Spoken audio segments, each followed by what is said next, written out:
Setelah beroperasi, satelit Satria 1 juga akan menjangkau 150.000 titik layanan publik seperti sekolah, pusat kesehatan, masyarakat, dan juga rumah sakit, serta kantor pemerintah daerah dan juga fasilitas publik lainnya.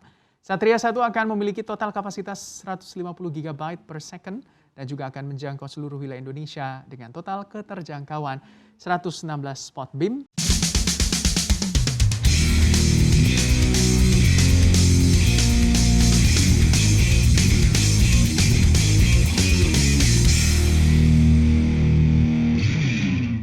Ada seorang teman yang bertanya ke saya, kenapa kamu selalu membela Jokowi? Saya juga heran, kenapa kok pertanyaannya begitu? Apa benar saya selalu membela Jokowi? Saya juga sering mengkritiknya kok, terutama bagaimana komunikasi istana ke publik yang tidak bagus. Tapi kan saya juga harus adil dong, Jokowi begitu banyak prestasinya, ya harus saya sampaikan.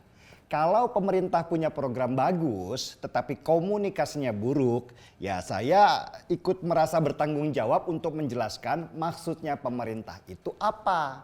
Mungkin banyak yang belum paham maksud Jokowi dengan kebijakannya. Ya saya berusaha menjelaskan dengan bahasa sederhana ke publik.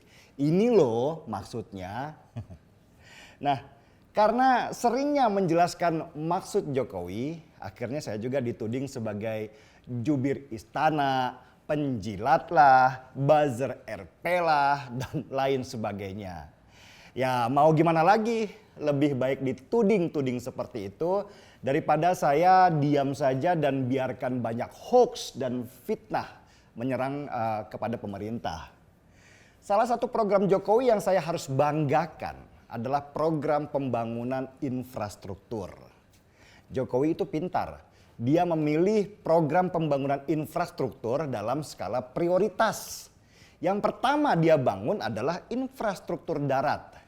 Kita tahu di mana-mana baru dalam masa pemerintahan Jokowi inilah infrastruktur darat begitu masifnya dibangun.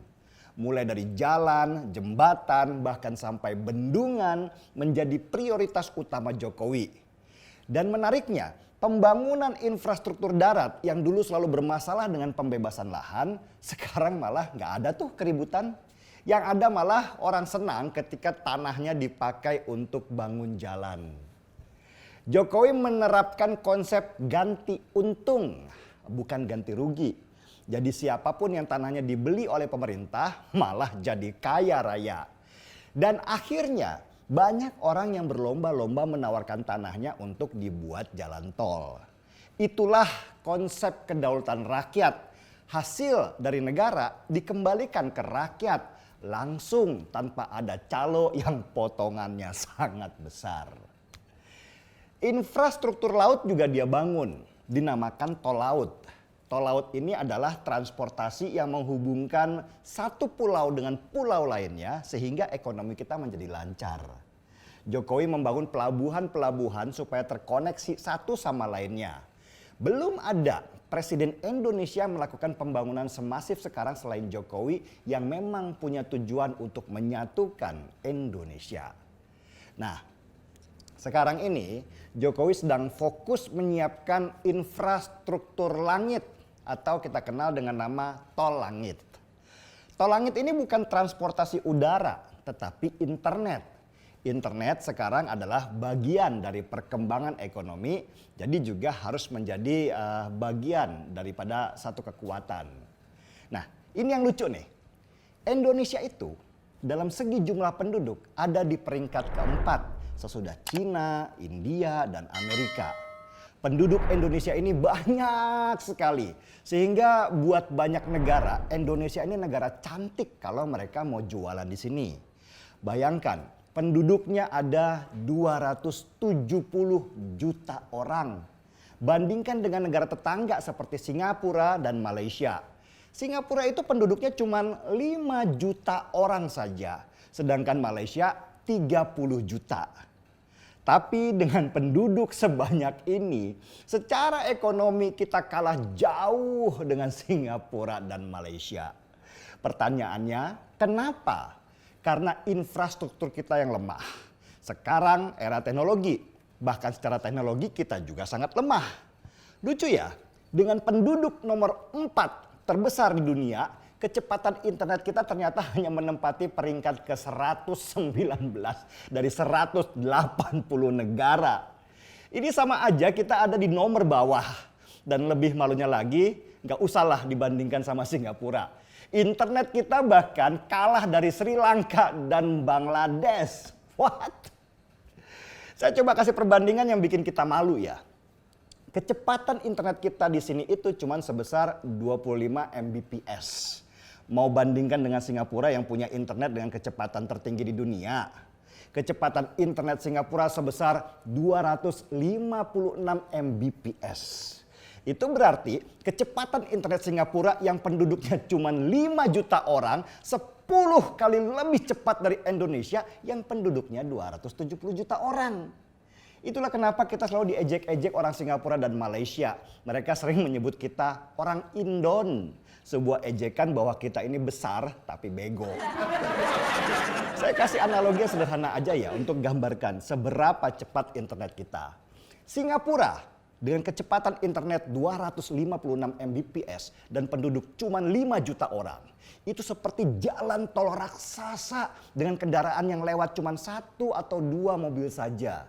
Mereka bisa ngebut seenak-enaknya tanpa takut tabrakan.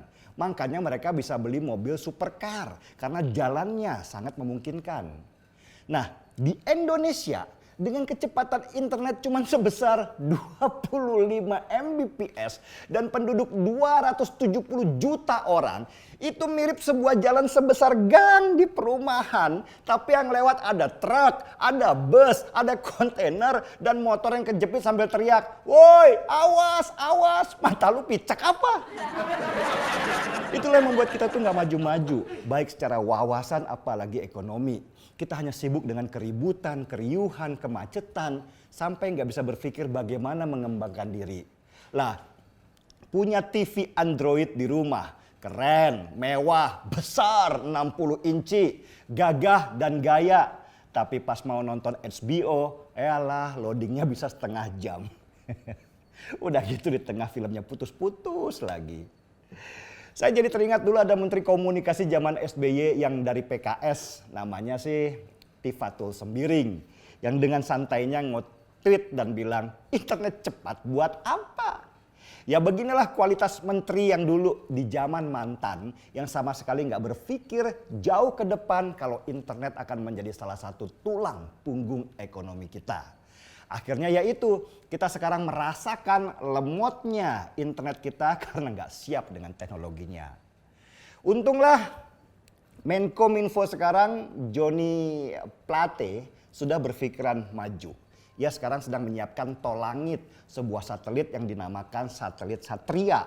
Satelit ini hasil kerjasama Indonesia dengan beberapa perusahaan luar yang diharapkan bisa menaikkan kecepatan internet di negara kita. Meskipun mungkin nggak akan secepat Singapura ya, tapi setidaknya kita nanti di tahun 2023 bisa sedikitlah bernafas lega.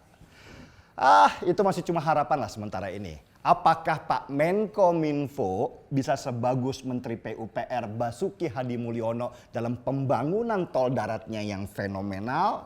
Hanya waktu yang menjawabnya. Jangan terlalu berharaplah supaya rasa kecewanya tidak terlalu besar. Tapi kalau sesuai yang kita harapkan, itu berarti surprise buat kita semua. Setuju? Mari kita angkat cangkir kopinya.